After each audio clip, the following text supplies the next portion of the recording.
আসসালামু আলাইকুম। আজকের বিষয়টা হচ্ছে মুজাব। মুজাব নিয়ে আলোচনা শুরু করার আগে এটুকু বলে দিই যে এর আগে আমি মাহমুজ এবং মুতাল এবং শাহি নিয়ে আলোচনা করেছি, ঠিক আছে। আজকে মুজাব নিয়ে আলোচনা করব। এটাও আরবি ব্যাকরণে বিশেষ একটা গুরুত্বপূর্ণ স্থান নিয়েছে মুজাব, যেটা তোমার আরবির যে কোনো পরীক্ষায় এসে থাকে, ঠিক আছে। আর যেটুকু আলোচনা করব তার মধ্যেই মুজাফের সমস্ত উত্তর, মানে মুজাফের মধ্যে যতগুলো প্রশ্ন আসবে সেগুলো এটার মধ্যেই, আলোচনার মধ্যেই সমস্ত কিছু লুকিয়ে আছে। তো আশা করব সবাই মনোযোগ সহকারে ক্লাসটা করবে। তো মুজাফ, এই যে মুজাফ শব্দটা রয়েছে, মুজাফ নিয়ে ধারণা দেওয়ার আগে তোমাদের কয়েকটা শব্দ লিখছি, দেখো।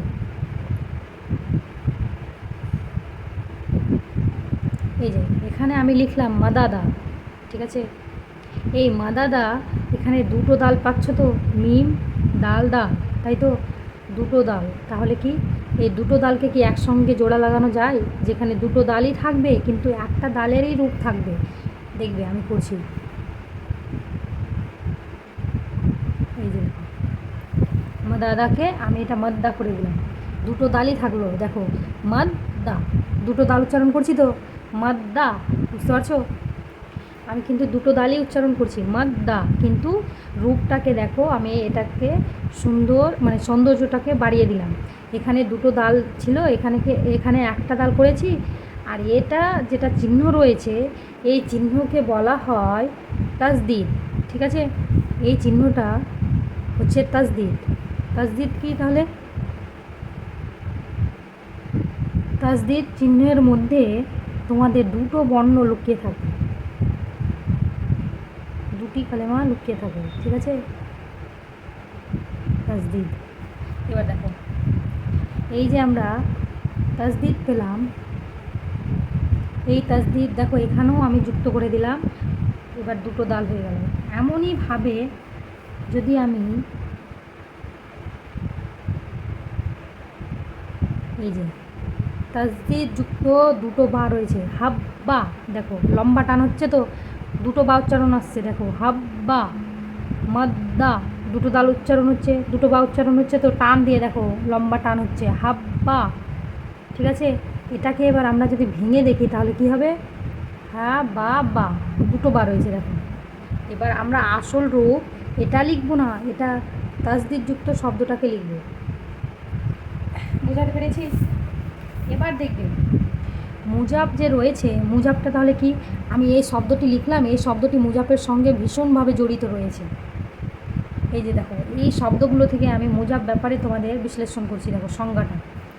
এমন শব্দ যে শব্দের মূল অক্ষরে একই মতো দুটি বর্ণমালা পরপর অবস্থান করবে।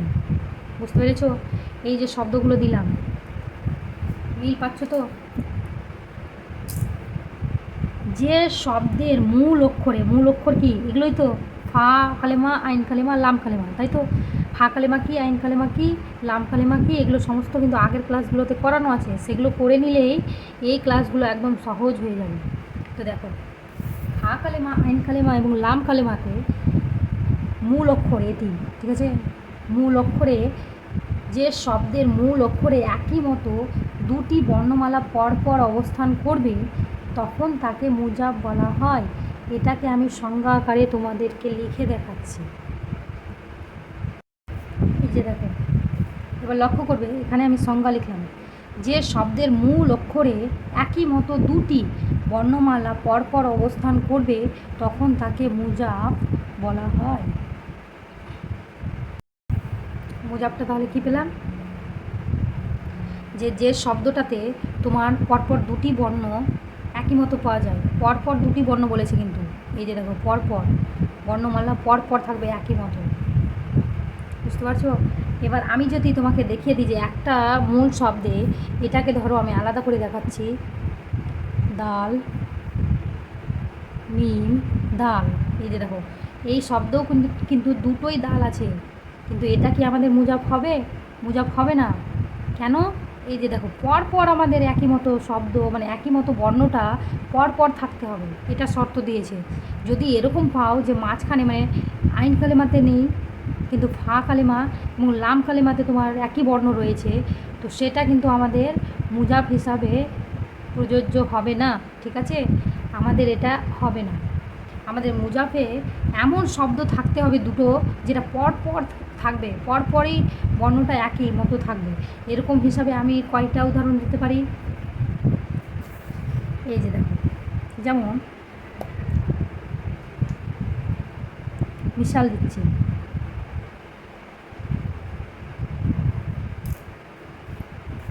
মিশাল হিসেবে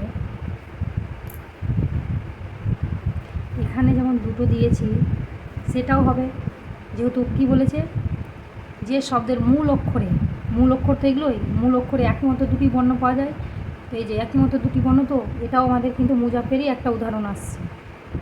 এই যে মাদ্দা, আমি মানে সহকারে লিখছি।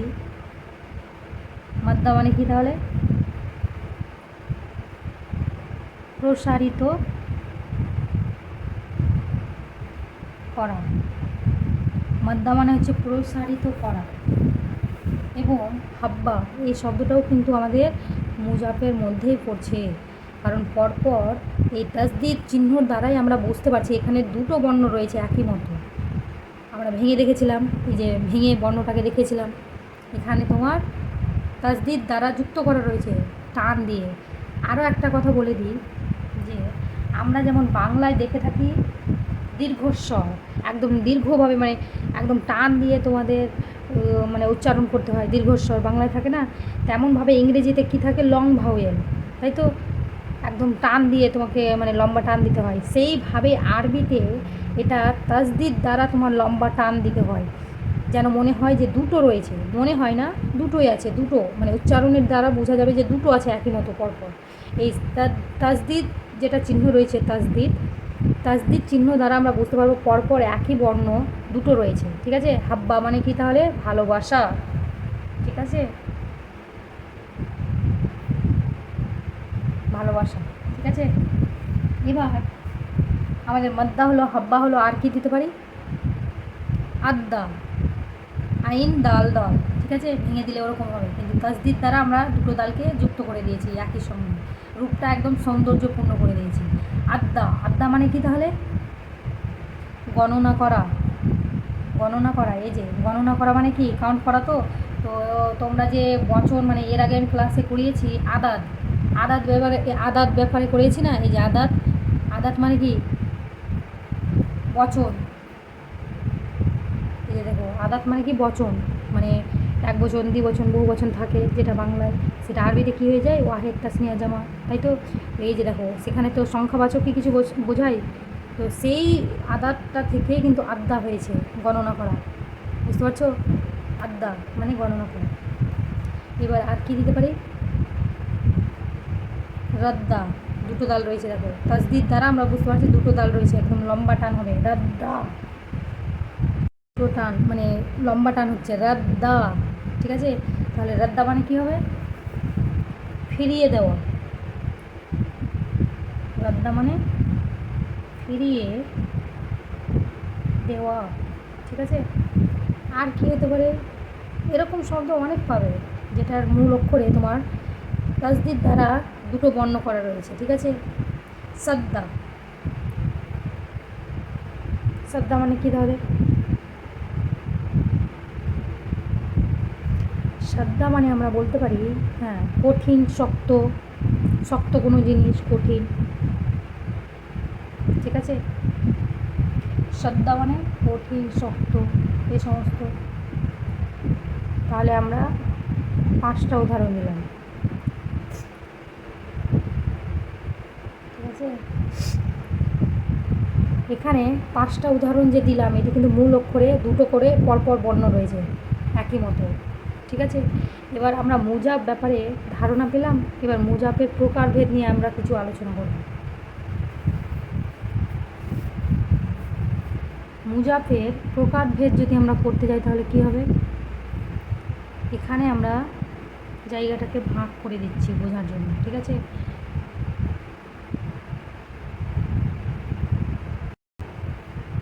এবার মুজাবকে কয় ভাগে ভাগ করা হয়? আমরা মুজাবকে দুটি ভাগে ভাগ করব, ঠিক আছে? তাহলে কি কি হবে? আল মুজাফুল সুলাসে, ঠিক আছে? এবার এটা কি হবে? এটা একটু নিচে লিখে দিচ্ছি, হ্যাঁ। দ্বিতীয়টা কি হবে তাহলে?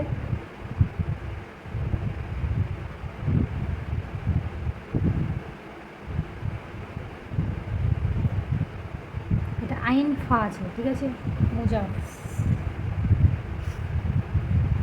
মুজাফুল রেবাই, ঠিক আছে?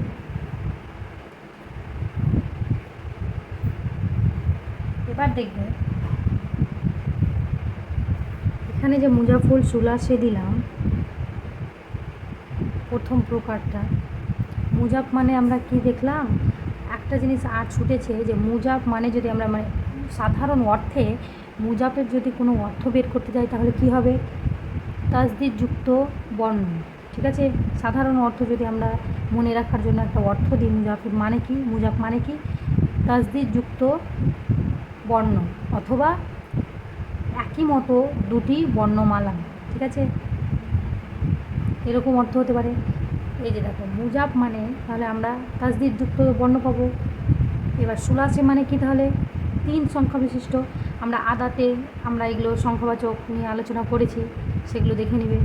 সুলাসে মানে কি? 3টি সংখ্যা বোঝাচ্ছে, 3টি সংখ্যা বিশিষ্ট, 3টি সংখ্যা বিশিষ্ট মুজাফ মানে কি বললাম? যে 3টি সংখ্যা বিশিষ্ট মানে তাসদিদ যুক্ত বর্ণ, তাই তো? 3টি সংখ্যা বিশিষ্ট তাসদিদ যুক্ত বর্ণ, ঠিক আছে? এরকম অর্থ আসছে। তাহলে আমরা এটা শব্দ থেকে আমরা বুঝতে পারছি যে সংজ্ঞাটা কেমন হবে বা উদাহরণ কেমন হবে। 3টি সংখ্যা বোঝাচ্ছে মানে কি? ওই তাসদিদ যুক্ত বর্ণটা 3টা শব্দ বিশিষ্ট হবে, ঠিক আছে? 3টি সংখ্যা বিশিষ্ট হবে। তাহলে কি কি হতে পারে 3টি সংখ্যা বিশিষ্ট? এগুলোই তো 3টি ছিল না? মাদ্দাকে আমরা ভেঙে কি দেখালাম? মিম দাল দাল, তাই তো? তো এগুলো সমস্তই কিন্তু মুজাফের সমস্ত উদাহরণ মুজাফুল সুলাসে আসছে, ঠিক আছে? একই মতো উদাহরণটি মুজাফুল সুলাসে আসছে। এই যে দেখো, যেমন মিসালে কে কী দিতে পারি মুজাফুল সুলাসের? মাদ্দা, আদ্দা, ঠিক আছে? তারপরে কী দিতে পারি? হাব্বা, মানে এই সমস্তই হয়ে যাবে, এতটা আর লিখছি না। এই সমস্ত উদাহরণটি এখানেই হয়ে যাবে। 3টি সংখ্যা বিশিষ্ট বলেছে, এখানে তোমরা দুটো দেখতে পাচ্ছ, তাই তো? কিন্তু না, এখানে 3টি বর্ণ রয়েছে। কেন? প্রথমেই বললাম এই তাসদিদ যুক্ত বর্ণ মানে তাসদিদ যুক্ত চিহ্নের দ্বারাই আমরা বুঝতে পারছি এখানে আরও একটা দাল রয়েছে, এখানেও আরও একটা দাল রয়েছে, এখানেও একটা বা রয়েছে। আসলটা কি হয়ে যাবে? এই যে দেখো আইন দাল দাল রয়েছে, তো এটাকে ভেঙে দিলে কি হবে? আদ্দাকে আমি ভাঙছি, ঠিক আছে? এইদিকে করি আইন দাল দাল। তাহলে ভাঙা রূপটা কী দাঁড়ালো? আইন দাল দাল। এখানে 3টে বর্ণ পাচ্ছ তো, 1 2 3। তো সেইভাবে সমস্ত কিন্তু 3টি বর্ণযুক্তই শব্দ, ঠিক আছে? এগুলো উদাহরণে আসছে মুজাফুল সুলাসে। এবার সংজ্ঞা আকারে কী বলতে পারি? এই উদাহরণ থেকে আমরা সংজ্ঞা বানিয়ে নিব। যে শব্দের মূল অক্ষর 3টি বর্ণ বিশিষ্ট, ঠিক আছে? যে শব্দ, এমন শব্দ, এরকমভাবে বলতে পারো যে এমন শব্দ যেগুলো 3টি বর্ণ বিশিষ্ট এবং একই মতো দুটি বর্ণমালা পরপর অবস্থান করে, তাকে মুজাফুল সুলাসে বলা হয়। বুঝতে পেরেছো? আরেকবার বলছি, মুজাফুল সুলাসে কাকে বলা হয়? এমন শব্দ যেগুলো 3টি সংখ্যা বিশিষ্ট বর্ণ এবং সেই শব্দে পরপর একই মতো দুটি বর্ণ পাওয়া যায় তাকে মুজাফুল সুলাসে বলা হয়। হয়েছে? এবার দেখবে আমরা মুজাফুল রেবায় আসছি। এবার সেই একই মতো অর্থ খোঁজার চেষ্টা করব। মুজাফ মানে কি বললাম? তাসদিদযুক্ত বর্ণ। ঠিক আছে? এবার রেবায় মানে কি তাহলে? রেবায় মানে হয়ে যাবে 4 সংখ্যা বিশিষ্ট।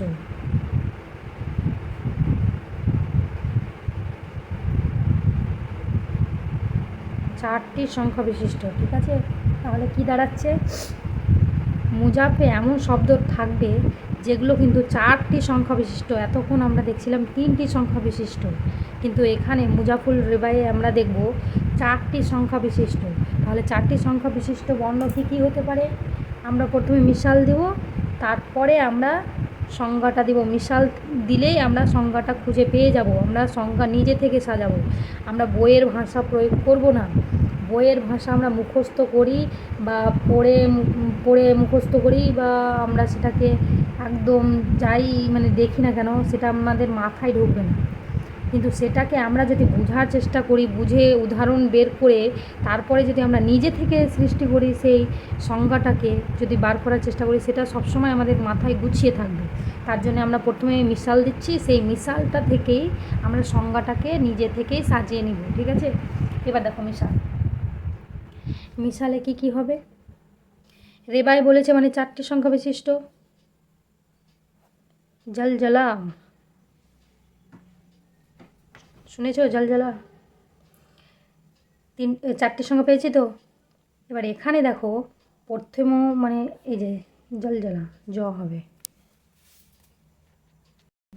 তাহলে আমাদের প্রথমে জ আসছে এবং লাম আসছে, তারপরে জ আসছে। একই মতো দুটো জ পেয়েছি, কিন্তু পরপর নেই। কিন্তু এখানে তফাৎ দেখবে, এখানে আমরা পরপর কিন্তু দুটো একই মতো বর্ণ পাচ্ছিলাম, কিন্তু এখানে দেখবে পরপর পাচ্ছি না, মাঝখানে কোনো একটা আলাদা বর্ণ ঢুকে গেছে।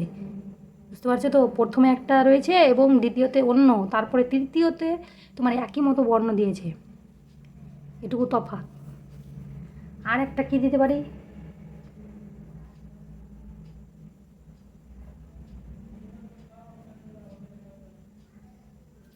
অশ্বাসী।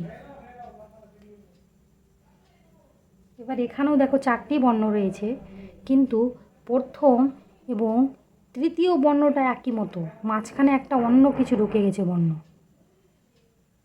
সেই মুজাফুল সুলাসের মতো কিন্তু পরপর একই মতো বর্ণ বসে নেই, মাঝখানে অন্য কিছু ঢুকে গেছে। প্রথমে এবং তৃতীয়তে আলাদা তোমার একটা বর্ণ রয়েছে, মানে প্রথমে এবং তৃতীয়তে একই মতো বর্ণ বসেছে, মাঝখানে অন্য রয়েছে আলাদা।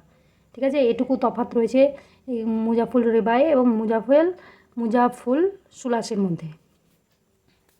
এবার মুজাফুল রেবায়ের মধ্যে উদাহরণ দেখে নিলাম। এবার এটা উদাহরণ থেকে আমরা সংজ্ঞা সাজাব। সংজ্ঞা কী হতে পারে? এমন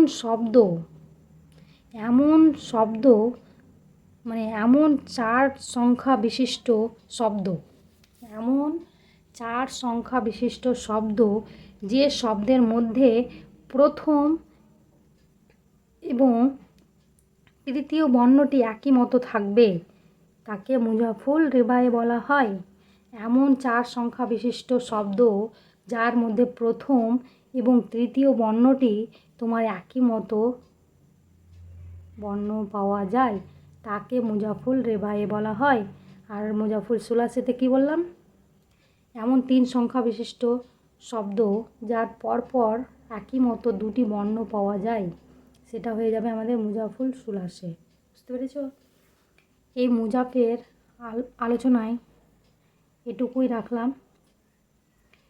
যে যতটুকু এখন বললাম এখান থেকেই প্রশ্ন আসবে, তো আজকের মতো আমি এখানেই রাখছি। আমি যেভাবে ব্যাখ্যা দিচ্ছি আশা করি তোমাদের ভালোই লাগছে। আমি এখানেই ক্লাসটা শেষ করে দিচ্ছি। আসসালামু আলাইকুম।